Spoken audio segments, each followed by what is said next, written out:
Welcome back to the Business Roundtable Podcast. I'm David Carr, your host. So we're glad to have you here. We've got a brand new guest this week, Moniek James. Welcome to the podcast, Moniek. Thank you so much, David. Thank you for having me. Absolutely. I met with Moniek in one of our amazing networking groups, Success Champions Network. And when I met with her, she has such a great background, and I'm super excited to have her share and help you, the listener, learn a little bit more about how to lead more effectively in building clarity and content and confidence in this digital age. Like, how do I do all this? How do I get myself out there as a business owner? And so, Moniek, thank you so much. I know you're the founder of the Renegade Creative Media Group, right? Among other things. um, so before we dive into that a little bit, because I really want people to get into, how you help them with marketing and AI and all these tools. Tell us, our listeners, a little bit about what got you to where you are today, Moniek. And I love your background, so I want the listener to hear a little bit more about that.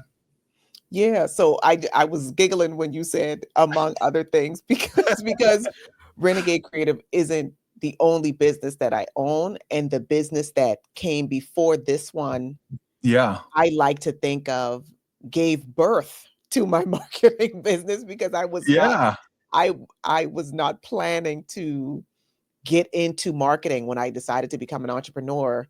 Marketing wasn't what I was going to do. I had started another business. So my husband and I were both military, both service members, we're Army veterans.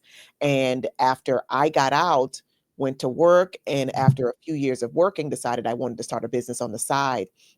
And right as I was starting a business, we moved again. We got orders and we moved to a new city.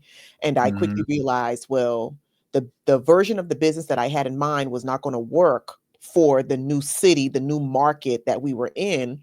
And I had to pivot. And that business gave birth to the marketing business simply because at the time, the things that I was doing to promote, I hosted events. I sold apparel and accessories online. I was simply leveraging social media platforms. These are the days where Facebook Live wasn't a thing yet. It was kind of just coming on the scene, and I was leveraging YouTube and Facebook and doing all of these things to get people to know about my brand and to come to my events and to buy my stuff. And other small business owners in the city where we were started asking me for help. We're like, well, what are you doing? How are you getting And I realized, oh, well, this means there's a gap. There's a lack of information, education resources. And so I decided to reach out. I actually attended a workshop that was hosted by the SBDC in that city. And it was supposed to be about Facebook marketing. And I'm sitting in the back of the classroom and listening to the instructor and like, oh, well, if this is the kind of information that people need and people are looking for, it was a room full of business owners. I can teach this. The light bulb went off, and that turned into a partnership with the SBDC, teaching workshops and leaning into digital marketing. I was teaching as I was learning. I was teaching what I knew at the time, and I was also studying to keep teaching, and did that for years. We stayed in that city even after my husband retired from the Army. Stayed there for several more years after he retired, and I continued to teach workshops and work one-on-one with business owners, teaching workshops about social media and doing social media. I had an agency model in the previous version of my business, and 3 years ago we moved. Military life, we moved again, and came to another new city, and I started to think about what I wanted the version of the business to look like. Because I recognized I was going to need to figure out what this new market can stand. What are the new challenges that business owners are dealing with? But also, what did I want the business to look like for me as the leader? How did I want the business to fit and support my lifestyle as a leader? And I thought back to the conversations that I would have with my social media management clients every month when we would sit down to, discuss the content that, my Mhm. I put together, there would be friction. There would be Mm. heated debates, about what we believe the brand was and what they saw the brand as. And so as I was thinking in that pause, I was thinking about, well, what was at the bottom of that? What was Mhm. missing was the strategy. And at Mhm. the time, Mhm. I, as a social media manager, was not, my offers, my services weren't about strategy. They were simply execution. But I Mhm. realized that the strategy was the missing piece. And so I Right. thought, there's this quote, I believe it's attributed to Archbishop Desmond Tutu, where he says, there comes a time where you have to stop pulling people out of the river, go upstream and figure out why they're falling in the first place. Mm. Mm. For me, I thought, oh, the reason for the friction is because upstream, the strategy's missing. Yep. And so I decided that's what I wanted to focus on. Mhm. That's where I wanted to pivot and plant my flag and decide I want to help small business owners, nonprofits, organizations get clear on these pieces. It's the foundation when, Mhm. the bottom bricks, clarify what that looks like. So when Yep. they're working with a social media manager like I used to be, or a marketing vendor, or whatever, somebody that's handling their execution, that business owner is going into it clearer and Mhm. confident about their Mhm. own brand. And now that vendor or that in-house marketing team can better deliver for them and get them Yes. close to the result. So it's a win-win for everybody.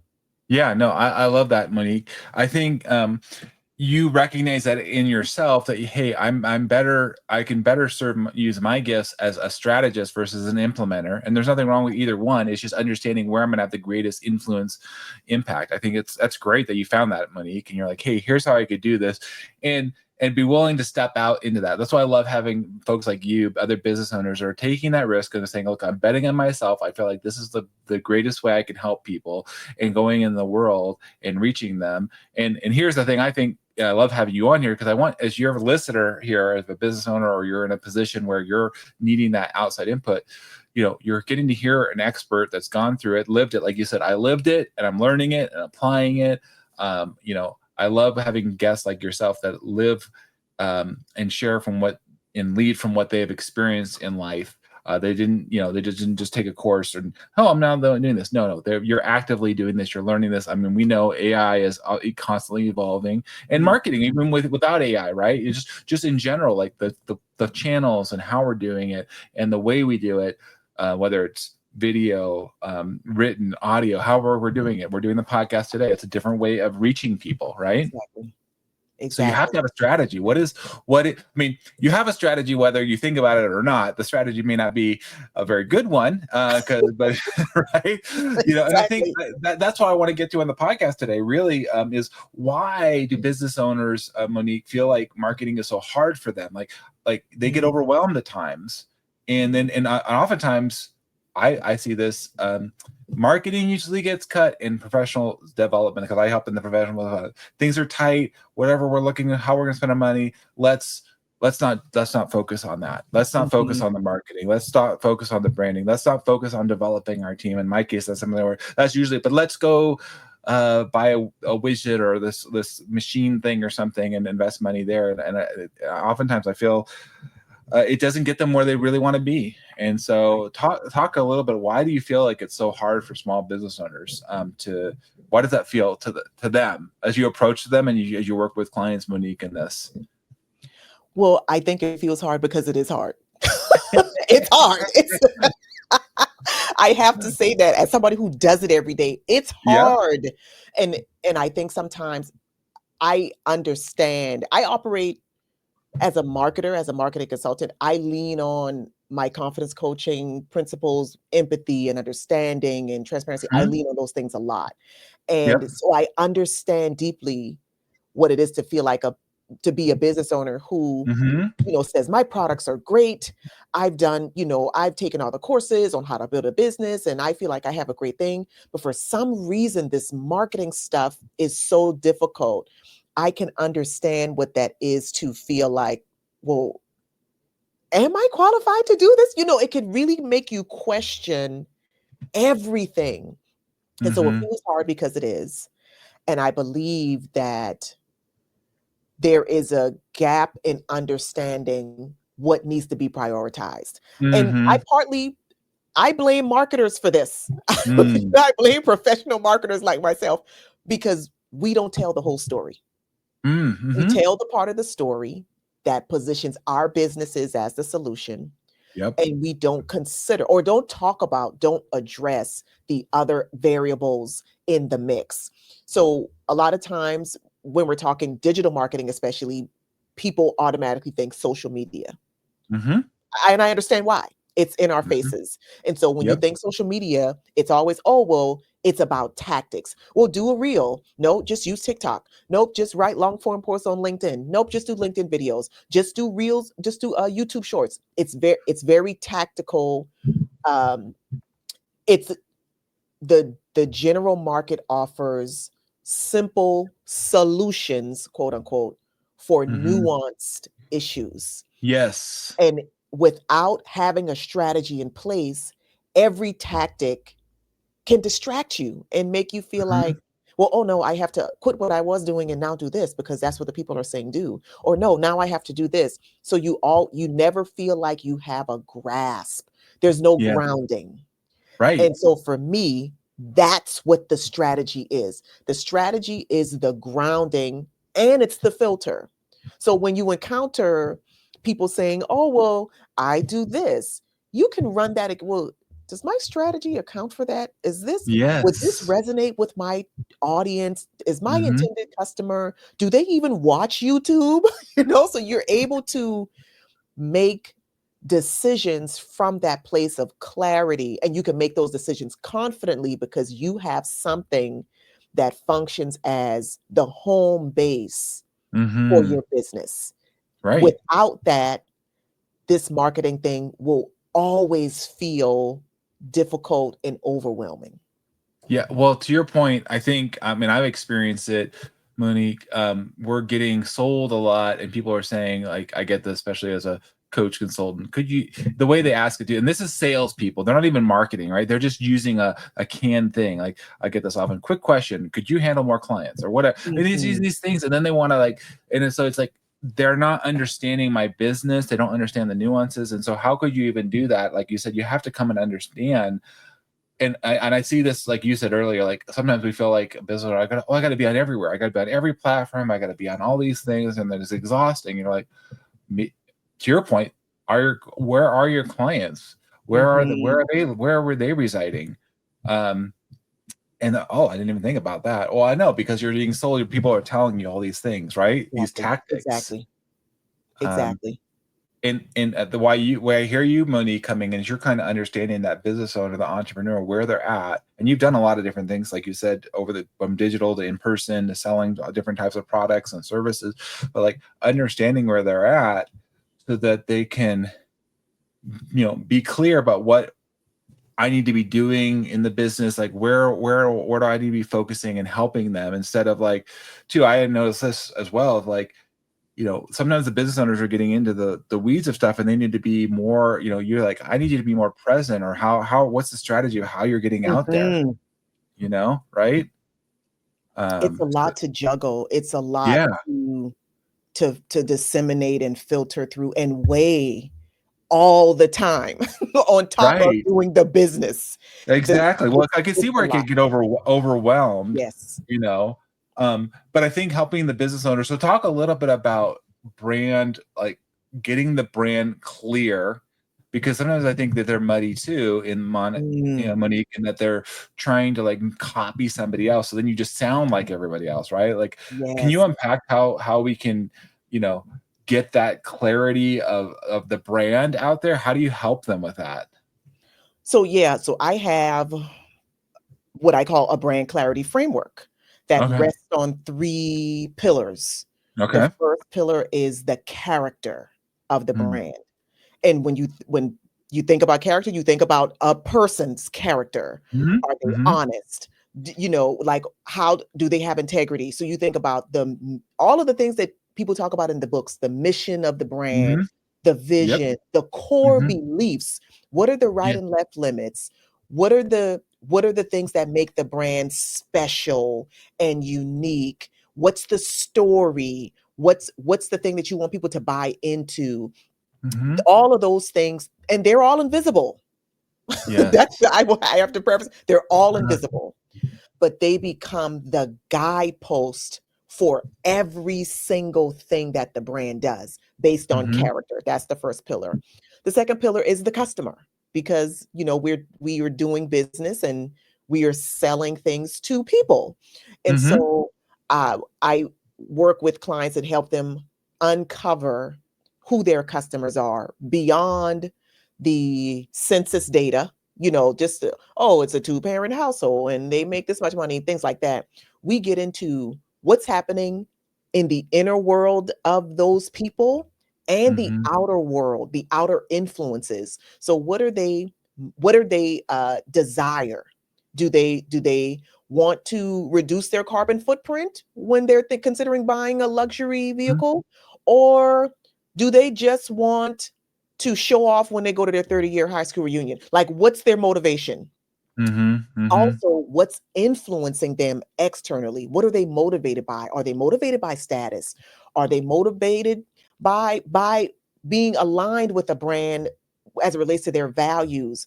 All of those things shape why people make buying decisions. So for the brand to be able to understand that those things, all of those variables for the people that they hope to sell to, it just Mhm. gives them more room to have a wide ranging conversation with them.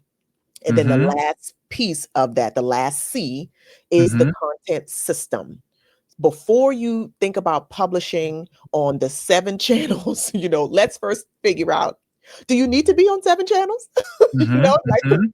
and what channels do you need to be on based on what your audience prefers, where they consume information, how they consume information, where do you have potential for growth, and what can you maintain consistently? Because the bandwidth, the Mm. capacity of the business owner, Yeah. of their marketing team has to matter if we want to be realistic.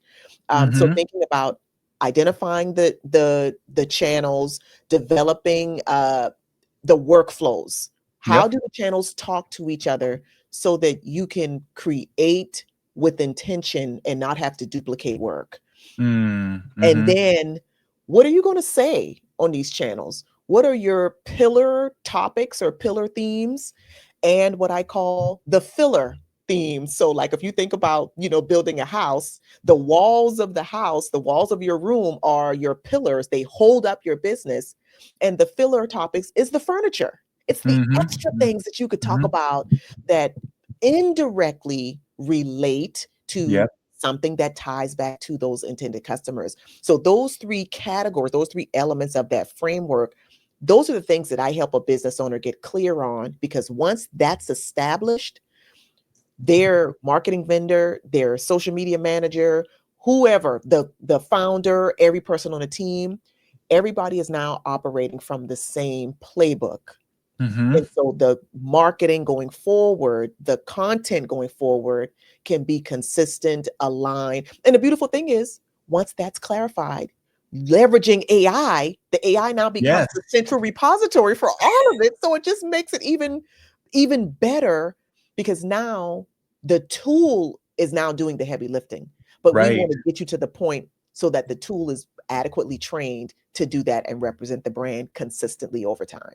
Well, you brought up some good points that occurred to me, even as a business owner, Monique. What you're saying is like, I liked how you said the walls and the furniture, because sometimes what I found is there's confusion in the marketplace. If they haven't worked with somebody like you, they have a lot of different offers, a lot of different things, and Mhm. they're like, I'm not sure what you are or what you're doing, and so and I think helping them get crystal clear, like this is going to be most appealing to your client, your customer, right? And how do we get them in there first? And then maybe there's other follow-up offers or other things that you can include along the way. But if there's confusion, they're like, I don't want to buy anything because I'm just confused with what's going on. Who are you?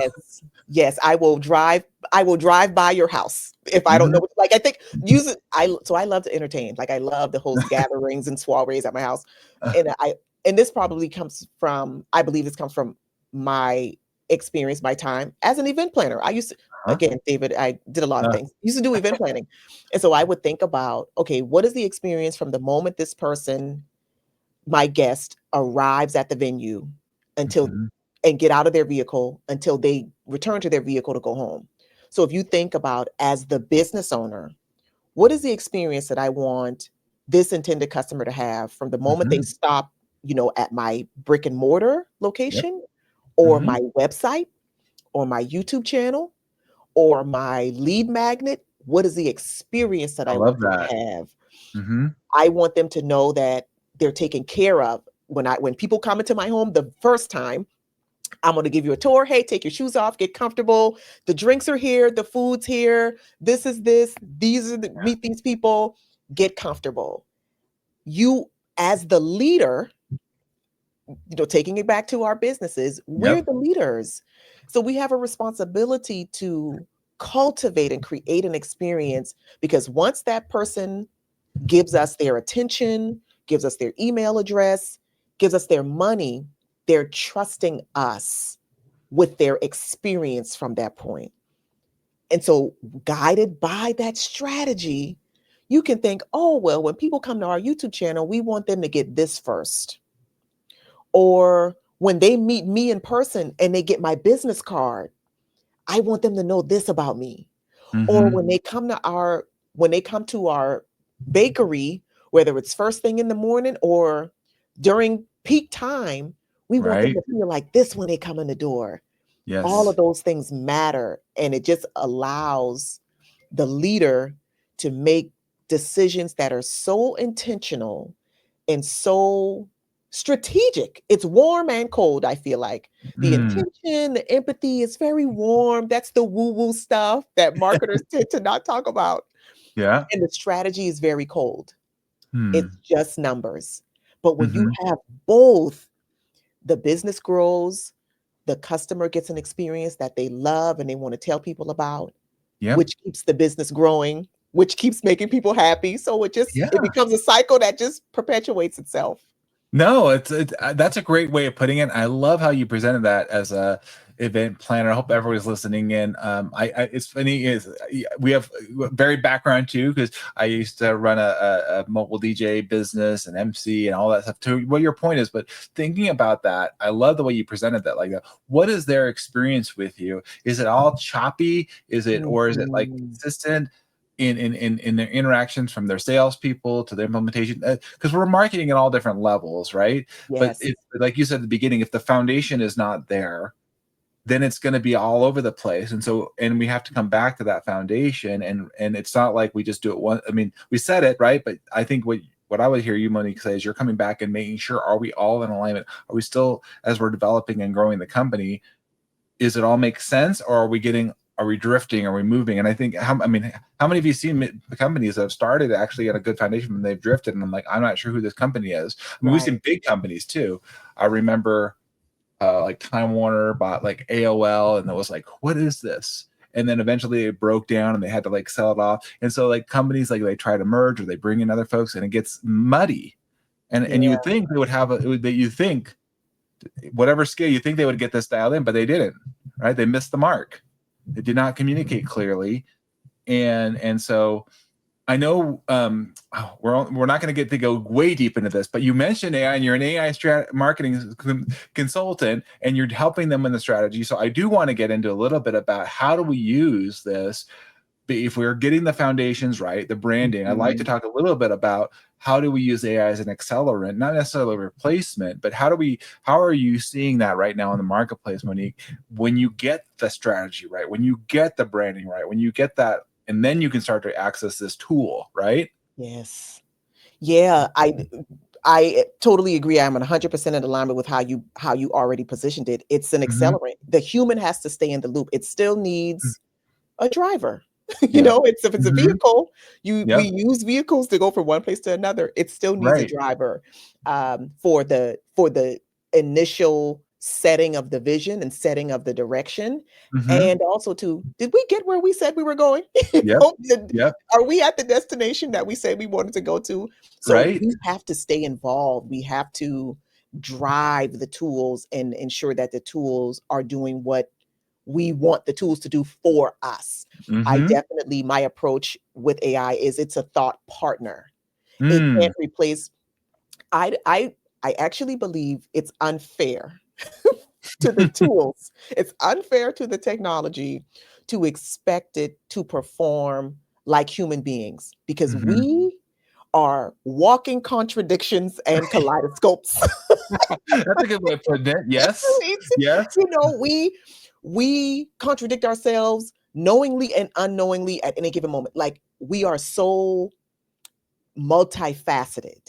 Right. It's not possible, in my opinion. I don't know Mhm. what the AI nerds are probably cooking up right now that we don't know about, but it's just not possible to expect the technology to be able to function the way we do, which is why we as responsible business owners have to stay involved. And yes, once we have done that work to get clear on the brand when it Mhm. comes to the marketing piece, now the AI tool simply helps you spread your message. It speeds up your execution. It Mhm. helps you stay true. It becomes like an accountability measure because Mm.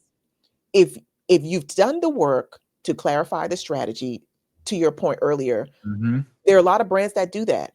And then over time, we veer off. We Yes. forget, Mhm. the brand strategy documents get put in a binder, on a shelf. And over time, we stop going back to it to remind Mhm. ourselves Yep. who we said we are. Yes. When we leverage AI to house that information for us, we're we can mostly trust that the AI will honor what we've said we want to do and what we've Mhm. said we want to go. So allowing it to house, the nucleus of the brand, I think Uh-huh. is great. And then put it to work to accelerate your content ideation, your content creation. There's a lot of Mhm. fantastic tools out there now that are doing video, that are doing visuals, and again, ensuring that there is a human on the back end to do the quality control, quality assurance piece before it gets published representing the brand. But the Mhm. AI, it just accelerates everything. It helps us save so much time, so much man hours, brain power as well, because the tool Mhm. can come up with those ideas and help us flesh them out so much faster. Right.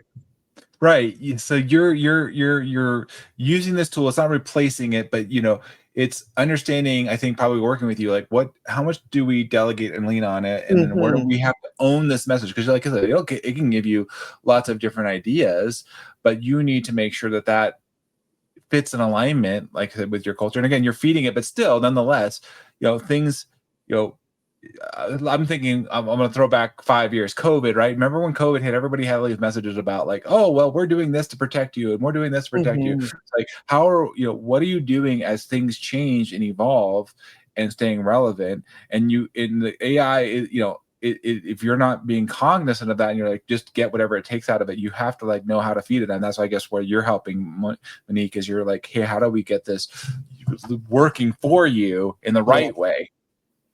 You And for know. some businesses, that might look like starting with developing an AI use policy. I help people do that too. Hmm. Deciding how will we use it? How does it fit? Hmm. What won't we do? What will we do? But really creating those guidelines. Again, I know when we tend to think about structure as something that limits us, but structure, and any person who's listening who's a parent will probably agree, structure creates freedom. Yeah. Within the structure, there is freedom. So for Hmm. brands that are in that stage of trying to figure out, what to do, what can it do, they're thinking 5 years in the future, that might look Hmm. like, okay, well, let's develop our AI use policy first so Hmm. everybody's on the same page, and from there we'll know exactly how we can make the technology work for us. Yeah, and that's what I love with you, Moniek, because you're bringing this and you're looking at that particularly from the marketing lens. But I think we work with synergy partners in SEN because we work with other folks that are different strategy from insurance to legal to other things. How are we doing this cohesively and well and collaboratively? And that's what I love, having partners like you here on the podcast, because I don't focus on that marketing side, but I can tell you when it's off, because I'm saying, hey, this person I'm working with or this team, they don't even understand all the services that your company offers. They don't even know. So there's a problem here. And that's why we're going to have you on the podcast, Moniek, because so that you can share and then people know, okay, here's another resource I can lean into. I know we're getting close to the end of the podcast. We're going to have you come back because there's more to cover. But I want to say, okay, we've covered a lot. I mean, from just getting our strategy, branding, AI. But, if I'm the business owner or the individual, I'm feeling, again, we talked about earlier, overwhelmed. I'm overwhelmed.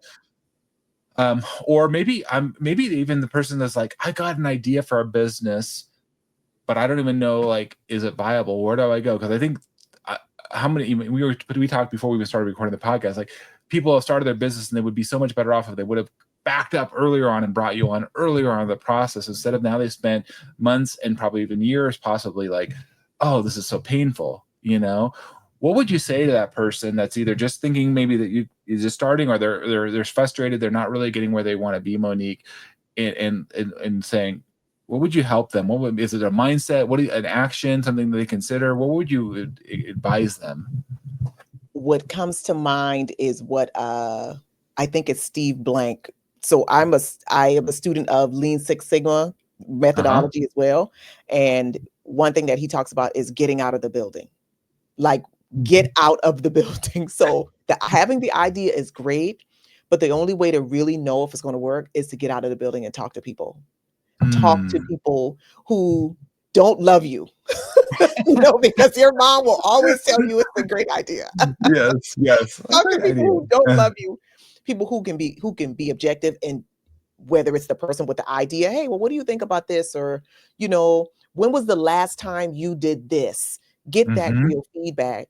And similar for the business owner who is stuck, get out of the building and find the persona that you think is the person, the buyer for the thing that you sell, and hear from them. What are they buying? What aren't they buying? Why are they buying? Why are they buying this instead of that? That feedback for me, because I too am very much, I'm solution oriented. So I will sit in my office and figure out the solution by myself. But sometimes we need that external perspective, somebody outside the jar who can read the label. Like, somebody needs to read our labels. Right. So we have that real world feedback, and we can use that feedback to create insight that helps us get clear, which helps us make, those decisions from a place of confidence. I love that you said that. Get out of the building. And for those that are listening, we're going to make sure you guys connect with Moniek, because look to our show notes. Moniek and I are connected on LinkedIn. Come visit us in the Success Champions Networks, among others. So you guys make sure you come and follow along. Moniek, it's been a pleasure having you on the podcast, and I hope you definitely will come back and share more with us. You have just some great insights. I love your energy. Thank you so much for being here. I would love to come back. This is fun. I could talk about this all day. So yes, Awesome. Thank you so much, Moniek. And thank you guys for listening and following along on the Business Roundtable podcast. Week after week, we bring you great guests, whether you follow us on YouTube, Spotify, Apple, whatever the case might be. Please share, like, and subscribe. That's always appreciated. And we look forward to you guys coming back again next time. Thanks again, Moniek. Thanks, everybody, for listening.